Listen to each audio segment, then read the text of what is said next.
Good afternoon sa ating lahat. So today we'll be having our online class through this video. So first, let's have a review on how we get the percentage of certain values in a dataset.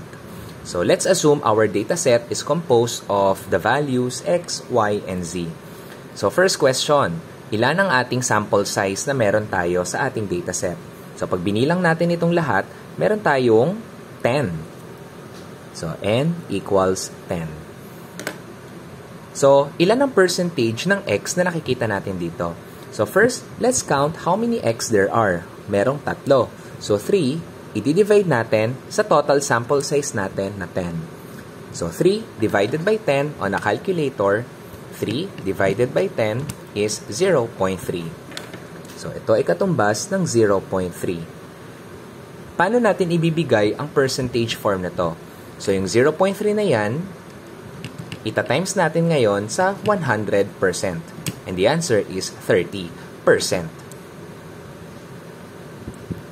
Take note, ang 0.3 ay hindi 3%. Ito ay 30%. How about the percentage of y?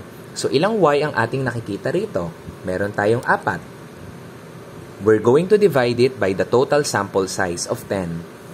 And what is 4 divided by 10? If you press on a calculator, 4 divided by yung lahat na 10, we get 0.4. So, paano natin ibibigay ang percentage form nito? So, yung 0.4 na yan, ita-times natin sa 100%. We get 40%. Last one, percentage of z, pero isama natin z and y. Ayan. So, what if magkasamang z and y ngayon to? Pagsamahin natin, ilan lahat ang y and z na ating nakikita? So, meron tayong 4 na y, 3 z. Therefore, meron tayong 7. I-divide natin ito sa 10 na nakikita natin. And 7 divided by 10, that's right, this is 0.7. Kapag pinindot ulit sa calculator, ginawang percentage, you get 70%. Ayan, this is how we get the percentage of values within a dataset. So, paano tayo ngayon mag-analyze ng isang specific na dataset? Take for example, itong research question na ito. What is the agreement of the students to a no cell phone policy among schools? So, ito ang data na nakuha ni Mark. A for agree, D for disagree. At ito ang kanyang nakuha. So, paano natin i-analyze ang ganitong klaseng dataset? So, laging ang first step natin, isusulat natin dapat yan in an array. Pag sinabi nating array, we're going to list our data from lowest to highest. So, in our case, i-assume natin na mas mababa ang disagree kaysa sa agree. So, isulat natin, meron tayong 4 na disagree at 6 na agree. So, first question, what level of data does Mark have? Anong klaseng data ang merong nakuha si Mark? Dahil ang ating data ay binary, agree at disagree lang, pwede nating i-categorize na ang data na nakuha ni Mark ay nominal level lamang. At kapag nominal level ang data, para natin ma-analyze ang average agreement na ito, ang dapat nating gamitin ay ang mode. Mode represents kung ano yung pinakamarami sa dataset. So in this case, kitang-kita natin na ang pinakamarami dyan ay yung agree. So, ilan lahat ng agree? Meron tayong 6 divided by 10. So, 6 divided by 10 is 0.6 or 60%. Ibig sabihin, 60% ng data na nakuha ni Mark show agreement sa no cellphone policy among schools. And then we write the statistic na ginamit natin. Mode equals agree, or in this case, A. And how spread is the data? The spread of the data, gagamitin natin ay range kapag ang ating level of data ay nominal lamang.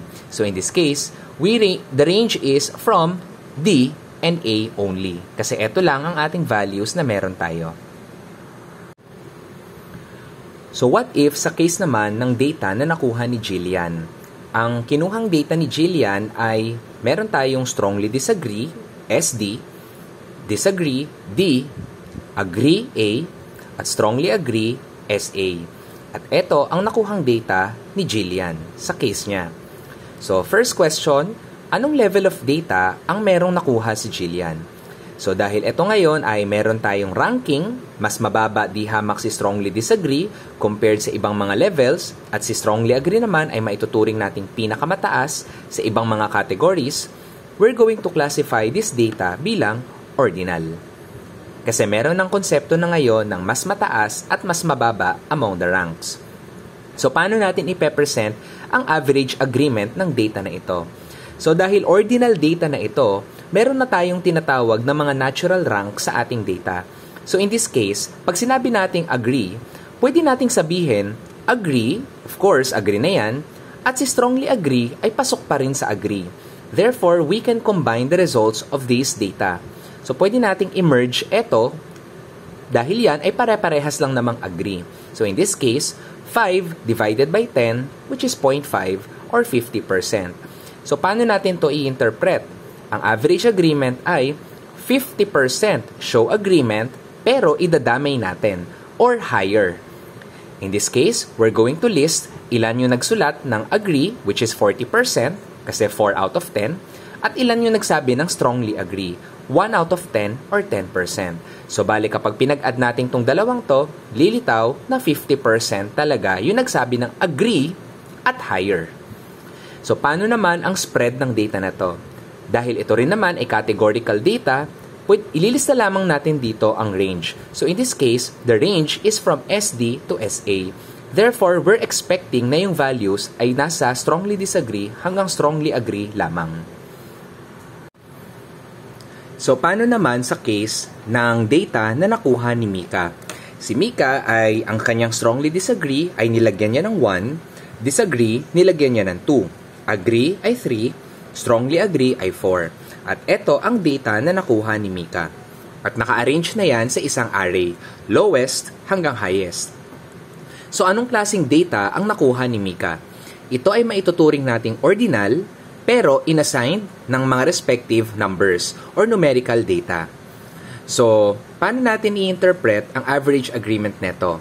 Kailangan natin ngayon ng konsepto ng median or the middle 50% of the data. At narito ang median, 3. Sabihin, hinati natin ang ating dataset sa upper 50%, yung nasa kanan, at lower 50%, yung nasa kaliwa. Ibig sabihin nito, kung titingnan natin ang trend ng mga sagot, 50% sa kanila ng mga respondents ay nagsagot ng agreement or higher, 3 and 4. Pero kung further pa natin i-analyze yung dataset, tama, 3 ang gitna. 50% nagpapakita sa kanila ng agreement or higher. Pero sa lower 50%, meron ding mga nagsagot ng 3. Ibig sabihin, pwede nating isama etong salitang at least 50% show agreement or higher. And then afterwards, we place the median 3 and then ilagay natin ang porsyento ilan lahat ang nagsabi ng agree or higher. In this case, 7 silang lahat. So 7 divided by 10, 70%. So paano na ngayon natin kukuhanin ang spread ng data? So kung nakuha na natin ang 50%, kuhanin natin ngayon ang 25%, eto, at ang 75% ng ating data. So para natin makuha ang spread ng data, ibigay lang natin the middle 50% covers from 2 until 3. From 2 to 3. At ito ay tinatawag nating interquartile range or IQR. In this case, 3 minus 2 equals 1. At iyan ang spread ng data kapag ang data natin ay ordinal na naka-numeric form. What if sa case ng data na nakuha ni Jose? Si Jose ay nagbigay ng isang scale para i-measure ang satisfaction or agreement sa no cellphone policy ng kanilang paaralan. So, ito ang nakuhang data ni Jose gamit yung kanyang scales. So, naka-arrange na ito sa isang array, lowest 25 hanggang highest 36. So, anong klaseng data ang nakuha ni Jose? Ito ay maituturing nating continuous. At paano natin i-analyze ang average agreement kung ang data natin ay numeric, mapa-continuous or discrete man yan? Ibibigay natin ang mean At ang mean ay nako-compute using X-bar. So, paano kino-compute ang X-bar? I-add lang lahat ng mga scores natin na ito, and then we divide by 10. In this case, 302 divided by 10 kasi meron tayong 10 na data points. And the answer is 30.2. This is the mean. And how about the spread of the data?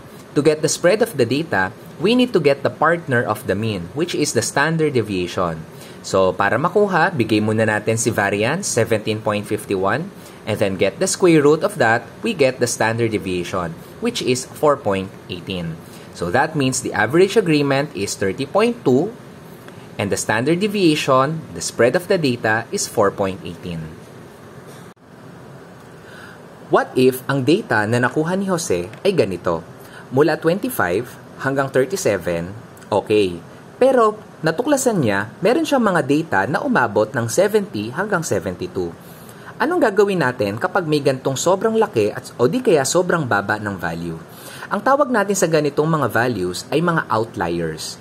Outliers, ibig sabihin, these values are abnormally high or abnormally low compared to the rest of the values. So what kind of data ang na-generate ni Jose? Ito ay maituturing pa rin nating continuous. Yun nga lang, continuous data, pero merong mga outliers, which are 70 and 72. So, paano natin ipepresent ang average agreement nito, or simply the average? Dapat ba natin gamitin si mean at si standard deviation? The answer is, hindi magandang gamitin si mean and standard deviation sa data na ito because of the presence of outliers. Tandaan, pag gumamit tayo ng mean, i-add natin itong lahat. I-divide natin kung anong meron, kung ilan meron ng ating data. That's why, pag ginawa natin yon, manghahatak ang dalawang ito, madadamay etong mga small values natin. That's why, hindi magandang gamitin si mean and si standard deviation kasi maapektuhan siya ng mga outliers natin na ito. So, kung hindi akmang gamitin si mean, sinong gagamitin natin? We're just going to use the median in this case. So, we just get the median. In this case, the median is the number between 30 and 32. So, paano natin mabibigay ang number sa pagitan ng 30 and 32? We just add 30 and 32, 62. And then, hatiin natin sa dalawa, divided by 2, 31. Therefore, the number sa gitna ng 30 at 32 ay 31. Ibig sabihin, ang average agreement natin, 50% of the data is higher than 31. Yung upper 50% natin is higher than 31. Ayun siya.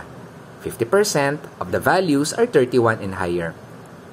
I-reflect lang natin ang median ay 31. So, paano naman ang spread ng data? Hindi natin pwedeng gamitin si standard deviation kasi nga wala tayong konsepto ng mean. So, in this case, to get the spread, we use the interquartile range of the data. So, kunin natin yung 25th percentile ng data natin. In this case, nasa gitna ng 26 at 28. Anong number sa gitna ng 26 at 28? Add natin, 26 plus 28. Hatiin natin sa dalawa, divided by 2, 27. That's why the number in the middle is 27. Ano naman ang 75th percentile? Ito ay nasa pagitan ng 35 at 37. So, we just add 35 plus 37. And then, divide 2. Hatiin sa dalawa, 36. Ang number sa pagitan ng 35 at 37 ay 36. Ang 75th percentile. In other words, the middle 50% covers mula 27 hanggang 36. Which is also reflected by the interquartile range. Pwede nating i-minus 36 minus 27, which is equal to 9. And this is the spread of the data. And the average as well, kung meron tayong mga data set na may outliers. So, to summarize what we've learned this afternoon, kapag ang data natin ay nominal level lamang, to present the average, we just use the mode, which is the most common at bibigay lang natin kung ilang percentage lang yung gaano kadalas na ulit yung most common na yon. And the spread is given by the range. Banggitin lang natin yung lowest at yung highest value na meron tayo. Kapag ang data natin ay ordinal data na purely categories lamang, we can also use the mode. Bigay lang natin yung most common tsaka kung ilang percent yon. And also, the range. We just mentioned the lowest category and the highest category na meron sa ating data. And if our ordinal data consists of numeric values, so we can present using the median. And also, the IQR. Banggitin natin anong point yung nagsaserve as the 50% that divides the data into upper half and lower half. Yun yung median. The IQR represents the middle 50% of your data. And kapag ang data naman natin ay discrete or continuous, kapag ang data natin ay may outliers, pwede merong sobrang laki o di kaya sobrang liit ng values na parang kakaiba compared sa rest, we can still use the median and the IQR. Kapag naman symmetric ang distribution, yung tipong mga values ay very close with one another, we can use the mean and the standard deviation. Ayan, so bilang practice para sa hapon na ito, I want you now to analyze the level of data and give the appropriate average and dispersion. So, ang ating research question na sasagutin, what is the entrepreneurship scale of students? So, dataset A, low and high, nakalagay na siya into an array. Dataset B, meron tayong very low, low, high, and very high. Anong gagamitin yung average para i-present ang data natin dito? Dataset C, so meron tayong 1 to 5 pero mukhang walang 1. So, meron lang tayo 2, 3, 4, and 5. Dataset D, binigay ko na ang standard deviation. So, ibigay nyo na lang yung nararapat na average dito. And dataset E, we have again another dataset pero naglagay ako rito ng outlier na 85. So, anong average ang dapat nyong i-present? So, gagamit ba kayo ng mode, median, or mean? At sa mga spread, will you use the range, the standard deviation, or the interquartile range? Alright, hope you learned something new. Thank you so much. I'm expecting your outputs.